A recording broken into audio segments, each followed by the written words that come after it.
Penguin Random House Audio presents With Love from Wish & Co. by Minnie Darke. Read for you by Zoe Carides. We at Penguin Random House Australia acknowledge that Aboriginal and Torres Strait Islander peoples are the traditional custodians and the first storytellers of the lands on which we live and work. We honour Aboriginal and Torres Strait Islander people's continuous connection to country, waters, skies and communities. We celebrate Aboriginal and Torres Strait Islander stories, traditions and living cultures, and we pay our respects to elders, past and present. For my mother. I know what I have given you. I do not know what you have received. Antonio Porcia. Part 1. 9 days before the implosion of the Charlesworth marriage. Alone in the quiet of Wish & Co. after closing time, Marnie Fairchild decided to give it a try. With the shop's front door locked and the blinds drawn to shut out Rathbone Street's evening rush, she reached beneath the counter for a magazine of a kind she did not officially read. Marnie wasn't the type for crystal healing, moon phase gardening, or the study of tea leaves. But since she'd already done all the sensible, practical things she could think of to do, and none of them had worked, she was now prepared to try anything, even manifestation for beginners. First, the magazine instructed, make sure you are in a pleasing space. Marnie frowned, feeling the urge to argue. The precise problem, she wanted to tell the magazine, was that her shop was not a pleasing space. It was what had brought her to something as airy-fairy as manifesting in the first place. The very reason she had blown her grocery budget by slipping into her basket a magazine with a title like Celestial Being. There was not, and never had been, any beholder alive who would have said Wish & Co.'s rented premises were any kind of beautiful. Too old to be modern, and too young to be charmingly vintage, the shop had cheap fibreboard walls, flimsy aluminium windows, and nothing interesting waiting to be discovered under the linoleum flooring. Marnie had done her best with paint, furnishings, and taste. She'd had a wall fitted out in nicely battered recycled timber shelves, so that now, when the ladies of the eastern suburbs were hosting the kind of dinners where the candles matched the napkins, they found themselves standing at those shelves, trying to decide between the equally luscious colourways of Wish & Co.'s quality party supplies. Sea glass or rose quartz? Moonstone or onyx? In the section of the shop that was set up as a wrapping studio, Marnie had covered the walls with racks of luxury gift wrap and installed a huge rustic table to distract from the floor. But despite all her efforts, the shop continued to prove the old saying about sow ears and silk purses. As a gesture towards making the space more pleasing, Marnie lit a pillar candle from the rose quartz range and switched off the fluorescent overheads. The edges of the store softened to a circle of candlelight, and she read on. Focus your mind. Make sure you have a clear vision of what it is that you want. Easy. For there it was, in the framed photograph she kept propped on the countertop, in all the glory of its heyday. She could see it only dimly in the candlelight, but Marnie didn't really need to look. She knew the old shop by heart. In her sleep, she could have sketched the mullioned front window with its 28 gridded panes of glass. She'd have been able, blindfolded, to draw the 3 neo-Gothic arches of the top-story windows, as well as the ornamentations on the steeply pitched barge boards that framed them. Fairchild and Sons was still standing, also on Rathbone Street, 7 blocks away in the direction of Alexandria Park. But just barely. To Marnie's uncle, who now owned it, the shop was nothing more than a heritage-listed irritation, taking up space on a square of valuable real estate.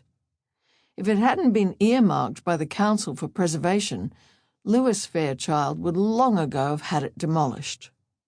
The place was already in a serious state of disrepair when, 2 winters ago, it had almost burned to the ground. The morning Marnie had woken to news of the fire, she'd flung a coat over her pyjamas and run up the street. Behind a hastily erected barricade, she'd joined local business owners and other bystanders and watched as the brightly clad firefighters rolled away their hoses and the last twists of smoke drifted out of the broken front windows. Arson was the verdict of the investigations that followed, though nobody was ever convicted. The shop had been saved, but every time Marnie walked past, she grieved the charring on the beautiful barge boards and the graffiti on the hoardings that now covered the main window. Her uncle seemed content to leave the old building in its dilapidated state, perhaps hoping that it would fall down of its own accord, or that a second arsonist would come along and do a better job than the first. Marnie pulled her sleeve down over the heel of her hand and wiped a fine layer of dust from the glass of the framed picture. In her great-grandfather's day, the store had sold groceries. When her grandfather took over the business, he'd transformed it into a high-end shoe shop with stock both imported from Europe and handmade on the premises. This photo had been taken on the day of the shoe shop's official opening, and the grandfather she had known less than half as well as she should have done stood proudly in his cobbler's apron, arms crossed, in the doorway. Archie Fairchild hadn't lived long enough to see the opening of Wish & Co., but Marnie felt sure he'd have been proud of her for taking the risk of starting her own business in the first place, and also for the way she'd grown it from a simple retail outlet into a diversified enterprise that included custom gift wrapping workshops, and, most profitably, a boutique and highly personalised gift-buying service, all of which now needed a better, more substantial, more beautiful home. Marnie breathed in the rose scent of the candle and brought her vision into focus. When the old shop was hers, the weatherboards would once again be painted in crisp, fresh white. Her gift-wrapping papers on their racks would be backgrounded by traditional lathe and plaster walls. The wrapping table would stand on the kind of rustic floorboards it deserved. She would no longer have to go out the back at the end of a workday and climb metal stairs to a tiny flat with a cupboard-sized bathroom and a fold-away bed. Rather, she would ascend a circular timber staircase at the back of the shop to find herself at home in a tastefully renovated retreat, with sloping ceilings and pine floors that glowed in light softened and shaped by a triple-arched window. Now, the magazine article instructed, picture what needs to happen for your vision to become a reality. Be very specific. Marnie closed her eyes. She would be standing at the wrapping table, wearing her gingham apron, sleeves rolled. Her mobile phone would ring, and the sight of her uncle's name on the screen would give her a little jump of excitement. "Lewis," she'd say, and he'd say, "Marnie, how are you?" But they wouldn't chat, Marnie decided, mostly because she could not imagine anything she and her uncle would have to chat about. Instead, he'd cut right to the chase. "I'm ringing about Fairchild and Sons," he'd say. "It's past time I did something with the place, and I reckon your grandfather would have wanted you to take it on." But was that exactly what he'd say? She was supposed to be very specific, and Marnie wasn't sure her uncle would use a matey word like reckon. It was hard to know. She'd been in Lewis's company 4 or 5 times in her entire life. One of those was at her father's memorial service, which she had been too young to remember, and another was at her grandfather's funeral, where Marnie and her mother had stood at the back and slipped out before the coffee and Scotch fingers. The last 2 times she'd seen her uncle were when she'd made appointments, through his personal assistant, to visit him at the top-notch financial advice firm Fairchild and Rook. Both times he'd leaned back in his big leather armchair, bow tie askew, and failed, if he was even trying, to hide his expression of bemusement.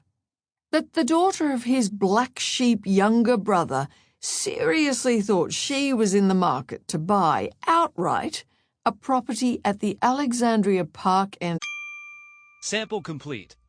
Ready to continue?